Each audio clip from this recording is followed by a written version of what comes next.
बिस्मिल्लाहिर्रहमानिर्रहीम। अस्सलाम वालेकुम नादरीन, आप यूट्यूब चैनल देख रहे हैं। मैं इमरान खान हूँ।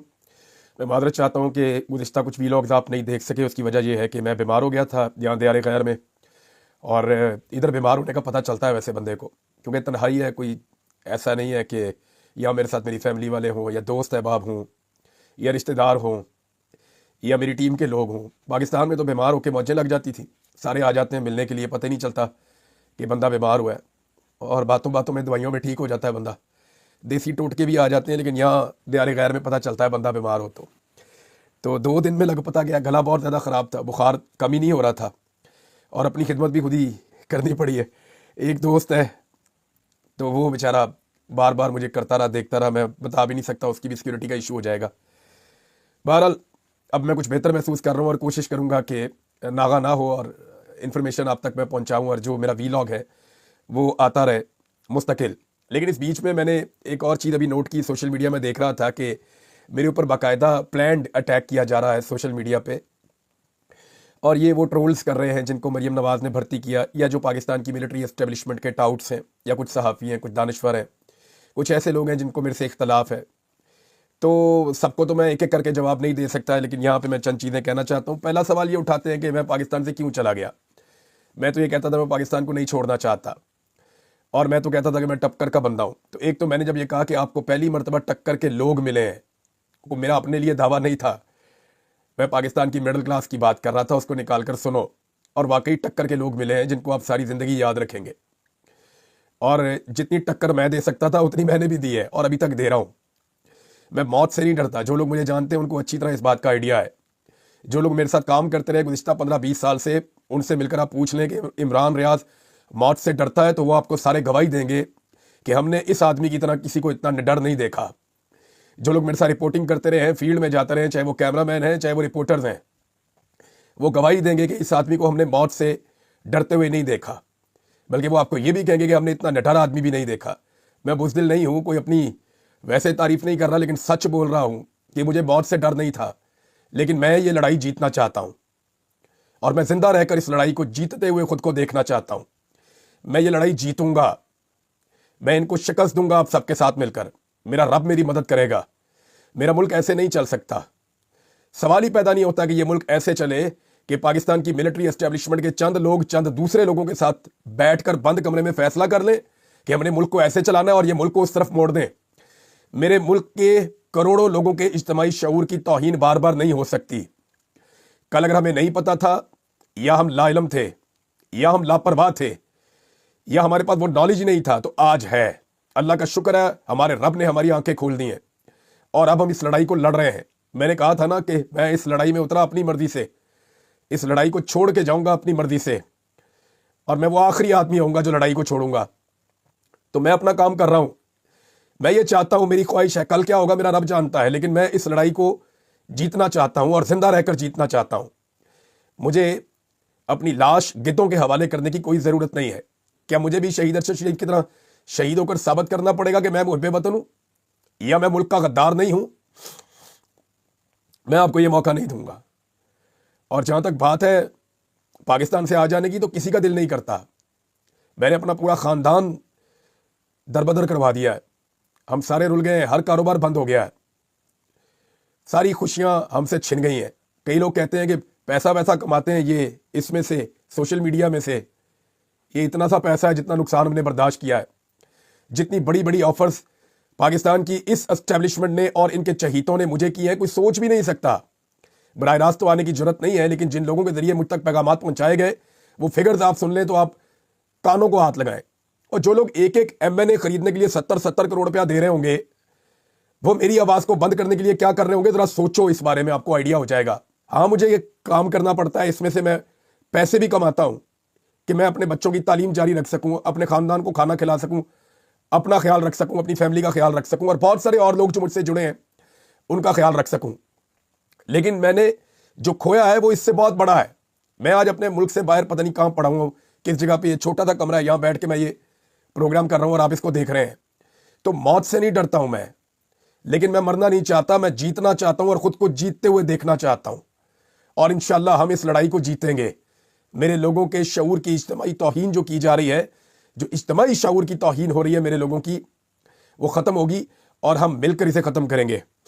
ناظرین، جو میں نے آخری ویلاگ کیا تھا اس میں نے انجینئر محمد علی مرزا صاحب، انتہائی قابل احترام عالم دین ہے، ان کے بارے میں نے ایک ویلاگ کیا تھا کہ انہوں نے کچھ باتیں ایسی کی جن پہ مجھے اعتراض تھا، اور میں نے اس پہ ویلاگ کیا تو ان کا ایک پیغام مجھ تک پہنچا۔ ایک تو انہوں نے کہا کہ یہ کلپ کچھ پرانا ہے، نیا نہیں ہے، لیکن انہوں نے اس کو ڈینائی نہیں کیا، یعنی ان کے جو افکار ہیں، جو اس کلپ کے اندر وہ جو بول رہے ہیں باتیں، وہ آج بھی ان پہ قائم ہے، اور وہ پرانا کلپ وہ کہہ رہے ہیں کچھ عرصہ پرانا ہے، لیکن وہ انہوں نے اس کو ڈینائی نہیں کیا، وہ ان باتوں پہ آج بھی کھڑے ہیں۔ دوسرا، انہوں نے کہا کہ عدت والے معاملے میں انہوں نے کوئی بات کی ہے، یعنی یہ دو چیزیں مجھ تک پہنچی ہیں۔ عدت والے معاملے میں انہوں نے کوئی بات کی ہے، میں نے وہ کلپ منگوایا، میں دیکھوں گا، پھر اس کے اوپر بات کروں گا کہ عدت والے معاملے پہ کیا انہوں نے واقعی اس طرح آواز اٹھائی جیسے پورے پاکستان کو تکلیف تھی۔ تو مجھے حیرت صرف اس بات پہ ہوئی کہ انہوں نے ڈیجیٹل دہشت گردی اور ایک سیاسی جماعت کو فتنہ قرار دینا، یہ ساری چیزیں انہوں نے کہیں، حالانکہ ماضی میں وہ خود یہ کہتے رہے کہ یہ جو پاکستان تحریک انصاف کا سوشل میڈیا ہے، یہ عمران خان نے پیڑ تو نہیں رکھا ہوا ہے، یہ تو لوگوں کا رد عمل ہے، یہ جو آپ نے بار بار لوگوں کے ساتھ ظلم اور زیادتی اور ظلم اور جبر کیا ہے، اس کے نتیجے میں عوامی رد عمل ہے یہ۔ تو پہلے آپ اس کو عوامی رد عمل قرار دیتے تھے، بعد میں آپ نے اس کو فتنہ قرار دے دیا۔ یہ سوالات اس لیے میں نے اٹھائے تھے۔ لیکن اگر مذہبی پوائنٹ آف ویو سے دیکھیں تو چاہے مولانا طارق جمیل صاحب ہوں، چاہے دیگر علماء اکرام ہو، مولانا طارق مسعود صاحب ہوں، بہت سارے اور عالم دین ہیں، میں نام سب کا لے نہیں سکتا، الیاس قادری صاحب ہیں، یا محمد علی مرزا صاحب ہیں، یا اور بہت سارے علماء ہیں، میں سب کے نام جن کے رہ جائیں گے میں ان سے معافی چاہتا ہوں۔ ابتسام الہی ظہیر صاحب، ان سے میں نے بہت سیکھا، بلکہ کبھی کوئی میں پھنس جاتا تھا کسی مسئلے میں تو میں انہیں فون بھی کر لیتا ہوں، وہ بڑے مہربان ہیں، وہ فون سن کے مجھے اس مسئلے کا حل بھی بتا دیتے ہیں۔ میں انہیں جب کہتا ہوں کہ میں یہاں پھنس گیا ہوں، یہ بات سمجھ نہیں آ رہی، یا اس آیت میں پھنس گیا ہوں، یا اس حدیث کے اندر مجھے ذرا تھوڑا آپ سمجھا دیں، تو ابتسام الہی ظہیر صاحب وہ اتنے محترم انسان ہیں اور اتنے مہربان ہیں کہ وہ پھر مجھے بتاتے ہیں کہ اس کو آپ اس طرح پڑھیں، اور یہ وہ حالات ہیں جن کے تناظر میں یہ آیت نازل ہوئی تھی یا یہ حدیث نازل ہوئی تھی، تو وہ بھی بڑے مہربان ہیں، اور بہت سارے ہیں، میں سب کے نام نہیں لے سکتا۔ تو اسی طرح میرے لیے سارے محترم ہیں۔ لیکن اگر آپ ایک اتنی بڑی سیاسی جماعت جس میں تمام مکاتب فکر کے لوگ موجود ہیں، شیعہ، سنی، وہابی، دیوبندی، بریلوی، ایون غیر مسلم بہت بڑی تعداد میں اس جماعت کے ساتھ وابستہ ہیں، جب آپ اس کو ٹارگٹ کریں گے تو پھر لوگوں کا رد عمل آئے گا۔ تو میں صرف یہ چاہ رہا تھا کہ غیر سیاسی پلیٹ فارمز کو غیر سیاسی رکھا جائے، بس یہ میری صرف گزارش تھی۔ بہرحال دیکھتے ہیں اس میں آگے کیا ہوتا ہے۔ نمبر 2 جی، علی امین گنڈا پور صاحب نے، یہ خبر ہے جی، اور یہ بڑی خبر ہے، یہ چھوٹی خبر نہیں ہے۔ علی امین گنڈا پور صاحب نے ایک کلیم کیا آرمی چیف کے حوالے سے۔ انہوں نے کہا کہ آرمی چیف سے میں نے جب بار بار پوچھا کہ گولی کیوں چلائی اس بارے میں، تو آرمی چیف نے مجھے کہا کہ 26 نومبر کو ہم نے گولی نہیں چلائی، جو کچھ ہوا وہ وفاقی حکومت کے حکم سے ہوا۔ وفاقی حکومت نے 245 کے تحت فوج بلائی تھی، یہ ایک قانون کی شک ہے جس کے تحت فیڈرل گورنمنٹ فوج کو بلا سکتی ہے کہ آئیں اور آ کر چارج سنبھال لیں امن و امان کے لیے۔ ہم وفاقی ادارہ ہیں، اس لیے جو کچھ ہوا وہ حکومت کے کہنے پر ہوا۔ اس میں ایک تو پیغام آپ نے سن لیا آرمی چیف کا، میں دوبارہ پڑھ کے سناتا ہوں تاکہ آپ کو کلیئرٹی آ جائے کہ یہ ہونے کیا جا رہا ہے۔ یہ بہت باریک کام ہوا ہے، علی امین گنڈا پور کے ذریعے سے یہ پیغام قوم تک پہنچایا گیا۔ یہ ایک پیغام نہیں ہے، یہ ایک ڈیفنس ہے جو تیار ہوا ہے۔ پہلے پیغام دوبارہ سن لیں۔ آرمی چیف نے مجھے کہا کہ 26 نومبر کو ہم نے گولی نہیں چلائی، جو کچھ ہوا وہ وفاقی حکومت کے حکم سے ہوا۔ وفاقی حکومت نے 245 کے تحت فوج بلائی تھی، ہم وفاقی ادارہ ہیں، اس لیے جو کچھ ہوا وہ حکومت کے کہنے پر ہوا۔ یہ علی امین گنڈا پور صاحب نے آرمی چیف کا پیغام قوم کو پہنچا دیا۔ اس میں ایک تو آرمی چیف نے خود کو بری ذمہ کر دیا، انہوں نے پہلے تو یہ کنفرم کر دیا کہ گولی چلی تھی، یہ تو تسلیم ہو گیا۔ وہ کہہ رہے جی ہم نے نہیں چلائی لیکن حکومت کے کہنے پہ چلی، یہ جو کچھ بھی ہوا حکومت کے کہنے کے اوپر ہوا ہے۔ تو اس لیے جتنے لوگ بھی پہلے یہ کہتے رہے کہ گولی نہیں چلی یا گولی چلی ہی نہیں، کسی کو لگی نہیں، وہ سارے لوگ اب شیشے میں اپنی شکل دیکھیں جا کر اور کانوں کو ہاتھ لگائیں کہ ایسی ان کی لترال ہو گئی ہے۔ یہ الٹیمیٹلی ہونا تھا۔ اب آرمی چیف نے کہہ دیا کہ گولی تو چلی لیکن ہم نے نہیں چلائی، ایک تو تسلیم کر لیا، دوسرا انہوں نے خود کو بری ذمہ کر دیا کہ جناب میں تو حکومت کے انڈر میں کام کرتا ہوں، 22ویں گریڈ کا آفیسر ہوں، اور 245 کے تحت وزیر اعظم کو اختیار ہے، اس نے بلا کے میرے بندے کھڑے کر دیے وہاں پہ، اور حکومت نے جو آرڈر دیا اس کے اوپر فوج نے عمل درآمد کر دیا۔ تو ہمارے تو صرف ہاتھ اور انگلیاں تھیں، اصل کام تو حکومت نے کروایا ہے۔ یہ آرمی چیف نے اپنے آپ کو کلین چٹ دلوائی ہے ایک طرح سے علی امین گنڈا پور صاحب کو کہہ کر۔ پھر اب ایک اس کو اور اینگل سے دیکھیے کہ جو شخص عوام کو لیڈ کر کے لایا تھا، علی امین گنڈا پور لوگوں کو لیڈ کر کے لے کر آئے تھے نا خیبر پختونخوا سے، جن لوگوں کے اوپر گولی چلی ہے، ایکچولی جو ان سارے معاملات کا مدعی ہے وہ علی امین گنڈا پور کو ہونا چاہیے، क्योंकि गंडापुर साहब सबको लेकर पहुंचे थे डी चौक, तो उसमें जिस आदमी ने लीड किया उस आदमी को मुतमईन कर दिया आर्मी चीफ ने कि जनाब मेरा कोई कसूर नहीं है। अब मैं आपको यह बताता हूं कि यह इस वक्त स्टेटमेंट क्यों आया। मैंने आपको बताया था आज से 1-2 दिन पहले कि बरतानिया में और अमेरिका में यह मामला बड़ी शिद्दत से उठाया जा रहा है और यूरोपीय यूनियन में भी। मैंने आपको यह भी बताया था कि गवाहियां पड़ गई हैं, जिन लोगों को गोलियां लगी हैं उनकी। मैंने आपको यह भी बताया कि एक जख्मी पहुंच भी गया है। मैंने आपको यह भी बताया कि बाकी जख्मियों के बयानात भी हो गए हैं। और यह सारा काम ओवरसीज पाकिस्तानियों ने खैबर पख्तूनख्वा की हुकूमत की मदद के बगैर किया है। अब ये अगर सारी चीज़ें आप प्लस माइनस करके देखें तो पाबंदियां लगने वाला मामला उसको करीब लाया जा रहा था, या कानूनी कार्रवाई करने वाला मामला। ये एक यूनिवर्सल जुरिस्डिक्शन भी होती है। अब इस मामले में यहां मुकदमा हो सकता था। अब इसमें आर्मी चीफ के हवाले से जब भी कोई मुकदमा करने की कोशिश की जाएगी तो अली अमीन गंडापुर साहब की या जो पाकिस्तान तहरीक इंसाफ की मरकजी क़यादत है उसकी गवाही बहुत इंपॉर्टेंस इख्तियार कर जाएगी। मेरी बात आप याद रखिएगा कि ये सारे लोग जो जख्मी हुए हैं ये अली अमीन गंडापुर साहब के साथ गए थे एहतजाज करने।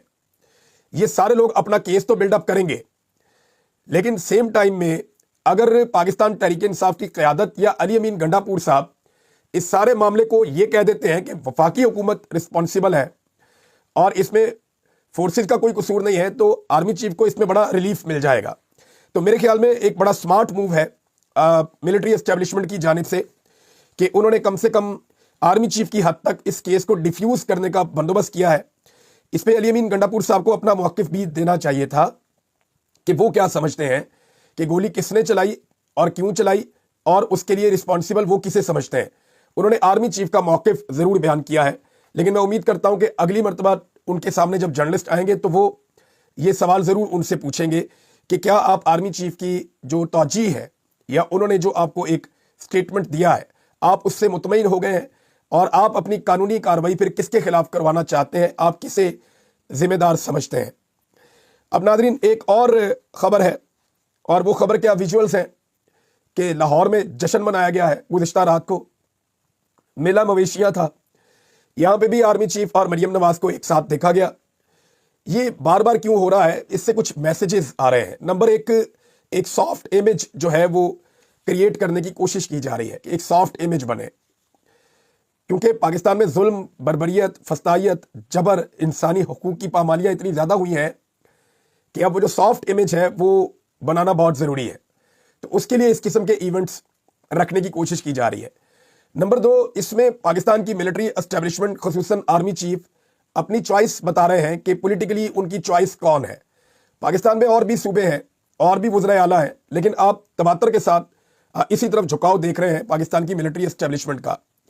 तो ये जो लोग खबरें देते हैं कि आर्मी चीफ बहुत इज्जत करते हैं मरियम नवाज की और बहुत ज़्यादा मरियम नवाज की तारीफ़ करते हैं और उन्हें लगता है कि ये वज़ीर आज़म लेवल का स्टफ़ है तो इसको वज़ीर आज़म बनाया जाए, और फार्म 47 की जो जाली हुकूमत है ये अगर दोबारा वज़ीर आज़म भी बनाना पड़े मरियम नवाज को तो वो बना देंगे। तो ये उनकी विल को जाहिर करती है कि उन्हें इस बात से कोई फ़र्क नहीं पड़ता कि अवाम क्या सोच रही है, कितनी तनकीद हो रही है और किस तरह की तनकीद हो रही है। अब वहाँ पे एक जश्न मनाया गया। किस मुल्क के अंदर जश्न मनाया गया? वहाँ पे 15-20 मिनट आतिशबाजी होती रही है और जश्न मनाते रहे हैं, म्यूज़िक चलते रहे हैं। ये कौन सा मुल्क है ज़रा देखिए आप। पाकिस्तान के हुक्मरानों ने और एस्टेब्लिशमेंट ने जश्न मनाया, महंगाई बढ़ जाने का जश्न, जाली हुकूमत का 1 साल मुकम्मल हो जाने का जश्न, अदलिया को 26वीं आईनी तरमीम के जरिए फतह करने का जश्न, पीका के जरिए मीडिया को तबाह बर्बाद करने का जश्न, इंसानी हकूक की पामालियों का जश्न, खवातीन की बेहुरमतियों का जश्न, चादर और चार दीवारी की तकद्दुस पामाल करने का जश्न, 9 मई और 26 नवंबर को इंसानों के कत्लेआम का जश्न, तारीख में कम तरीन सरमायाकारी आने का जश्न, मुल्क को मुकम्मल तौर पे IMF के सामने गिरवी रख देने का जश्न, हत्ता कि अदलिया तक को यरगमाल बना के IMF के सामने पेश कर दिया गया, इसका जश्न, तारीख के महंगे तरीन कर्जे लेने का जश्न, तालीम और सेहत का निज़ाम प्राइवेटाइज करके तबाह करने का जश्न, पाकिस्तानियों के पसंदीदा खेल क्रिकेट को मंजूर नजर शख्स से तबाह करवाने का जश्न, आलमी करप्शन इंडेक्स में नए झंडे गाड़ने का जश्न, पार्लियामान पर कामयाब हमले करने का जश्न, आइन तोड़ने का जश्न, एक्सटेंशन लेने का जश्न, अरकान असेंबली के अगवा की नई मिसालें कायम करने का जश्न, बड़ी सनतों की पैदावार में लगातार कमी का जश्न, कपास की पैदावार 33% कम होने का जश्न, गंदम की काश्त में कमी का जश्न, किसानों की मुकम्मल तबाही का जश्न, 11 करोड़ का रंग पहली बारिश में बह जाने का जश्न, IMF की शराइत पर बेशुमार तरक्याती मंसूबे बंद कर देने का जश्न, बढ़ती हुई दहशतगर्दी का जश्न, बलूचिस्तान की सड़कों पर दंदनाते मुसल्लह हमलावरों का जश्न, DI खान, टांक, करक और वजीरिस्तान जाने वाले रस्तों पर नो गो एरियाज बनने का जश्न, सबसे तेज रफ्तार कर्जे लेने का जश्न, हुनरमंद और तालीम याफ्ता पाकिस्तानियों का मुल्क छोड़ छोड़कर जाने का जश्न, अरबों डॉलर्स का सरमाया लगातार बैरून मुल्क मुंतकिल होने का जश्न, ओवरसीज पाकिस्तानियों की नाराजगी का जश्न, अवाम और फौज में बढ़ती हुई खलीज का जश्न। इन चीजों का जश्न मनाया गया पाकिस्तान में। ये सिर्फ लोगों को बताना चाहते हैं कि हमें फर्क ही कोई नहीं पड़ता।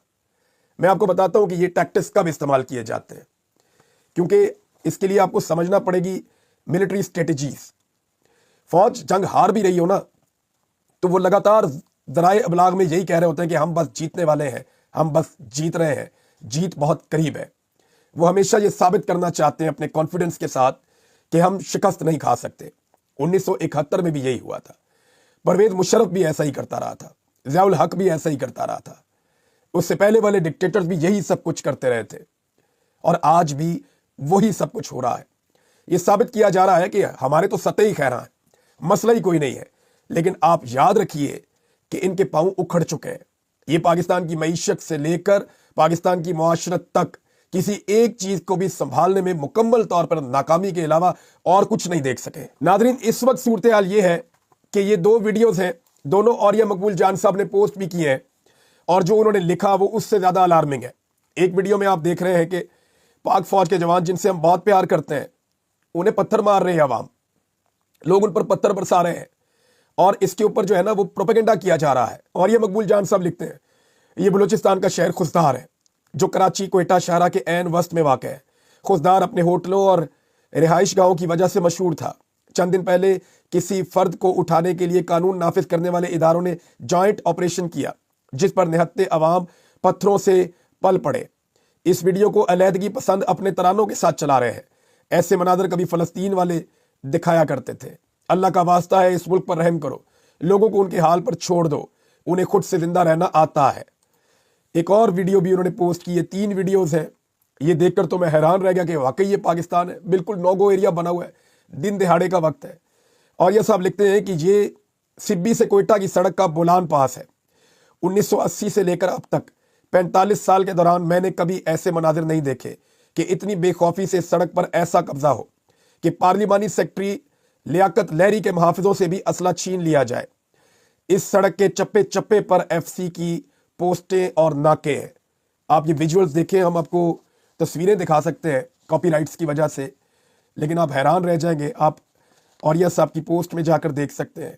मुझे तो देखकर मैं हैरान रह गया कि हमारी तवज्जो किस तरफ है और मुल्क किस तरफ जा रहा है। नाज़रीन, जहां पाकिस्तान के तमाम शोबों को तबाह किया गया है, वहां क्रिकेट का शोबा भी मुकम्मल तौर पर तबाह हो गया है। ये एक ऐसा शोबा है जिसे पाकिस्तानियों की बहुत दिलचस्पी थी। पाकिस्तानियों की शायद वाहिद इंटरटेनमेंट क्रिकेट, और इंडिया के साथ मैच हुआ करता था जो बहुत बड़ी इंटरटेनमेंट थी, वो भी पाकिस्तानियों से छीन ली गई है। यानी पाकिस्तान के साथ कभी माजी में ऐसा नहीं हुआ जो अब हो गया है। पाकिस्तान तमाम रैंकिंग के अंदर नीचे चला गया है। लगातार 3 टूर्नामेंट हैं जिनमें पाकिस्तान क्वालिफाई नहीं कर सका। पाकिस्तान सबसे पहले बाहर होने वाली टीम बन गया है, और ये पाकिस्तान के साथ तब हुआ जब पाकिस्तान खुद उस टूर्नामेंट को होस्ट कर रहा था। कब तक मोहसिन नकवी वाली जिद को पूरा किया जाएगा? कब तक? और कितना नुकसान पहुंचाना है पाकिस्तान को और पाकिस्तानियों को और पाकिस्तान के खेल को? ये फैसला पाकिस्तान की मिलिट्री एस्टेब्लिशमेंट ने करना है कि उन्हें पाकिस्तान बेहतर चाहिए या मोहसिन नकवी का मुस्तकबिल। नाज़रीन, इस वीलॉग को मैं यहाँ रोक देता हूँ। अगले वीलॉग में मजीद तफसीलात और चीज़ें आप तक पहुँचाऊँगा। अब तक के लिए इतना ही। अपना ख्याल रखिएगा, अपने चैनल का भी। अल्लाह हाफ़िज़।